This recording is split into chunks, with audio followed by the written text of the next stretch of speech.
अब समझ में आया कि मोदी अडानी की जो जोड़ी है क्या क्या गुल खिला रही है।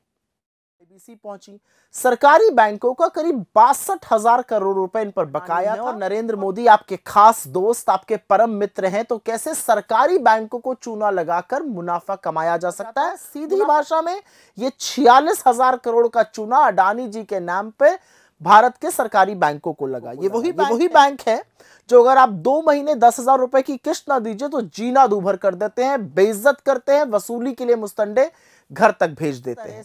पहला टोटल बकाया जो बैंकों का था वो 61,832 करोड़, लगभग 62,000 करोड़ था।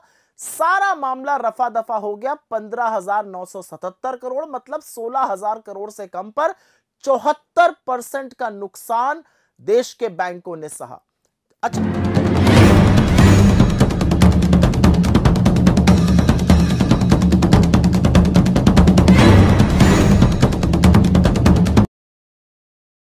आइए आज जानते हैं कि अगर आप गौतम अडानी हैं और नरेंद्र मोदी आपके खास दोस्त, आपके परम मित्र हैं, तो कैसे सरकारी बैंकों को चूना लगाकर मुनाफा कमाया जा सकता है। मुनाफा कमाया गया है। 10 कंपनियां आर्थिक मुश्किल के दौर से गुजर रही थीं। वो आईबीसी पहुंची। सरकारी बैंकों का करीब 62,000 करोड़ रुपए इन पर बकाया था और फिर गौतम अडानी ने इनका अधिग्रहण किया, इनको खरीद लिया। बैंकों ने 16,000 करोड़ रुपए से कम पर समझौता कर लिया। आर्थिक भाषा में इसे 74% का हेयरकट कहा जाता है। सीधी भाषा में यह 46,000 करोड़ का चूना अडानी जी के नाम पे भारत के सरकारी बैंकों को लगा। ये वही बैंक है जो अगर आप 2 महीने 10,000 रुपए की किस्त ना दीजिए तो जीना दूभर कर देते हैं, बेइज्जत करते हैं, वसूली के लिए मुस्तंडे घर तक भेज देते हैं।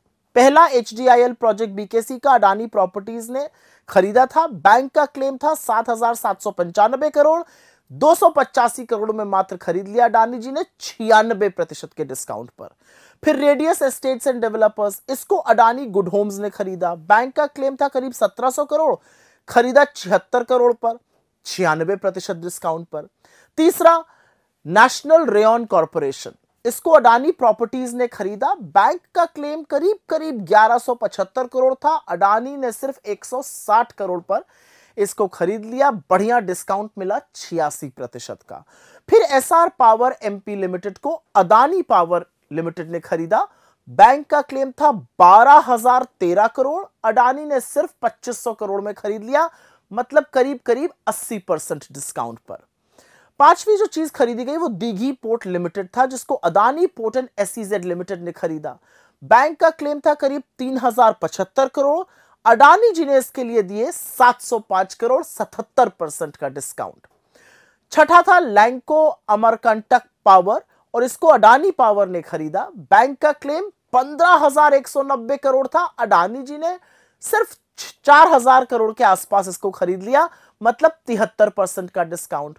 फिर coastal energy limited, Adani power ने खरीदा इसको और बैंक का क्लेम था 12,300 करोड़, अडानी जी ने खरीदा 3,500 करोड़ का, 72% डिस्काउंट पे। फिर आदित्य एस्टेट्स को अडानी प्रॉपर्टीज ने खरीदा, जहां पर क्लेम था 593 करोड़ का, उन्होंने सिर्फ 265 करोड़ देकर खरीद लिया, करीब 55% डिस्काउंट पर।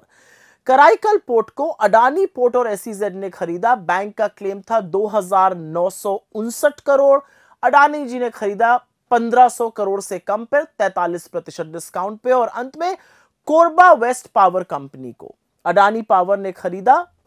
बैंक का क्लेम 5,032 करोड़, अडानी जी को यह बढ़िया 42% डिस्काउंट पे मिल गया 2,900 करोड़ रुपए में। इस तरह से टोटल बकाया जो बैंकों का था वो 61,832 करोड़, लगभग 62,000 करोड़ था। सारा मामला रफा दफा हो गया 15,977 करोड़, मतलब 16,000 करोड़ से कम पर 74% का नुकसान देश के बैंकों ने सहा।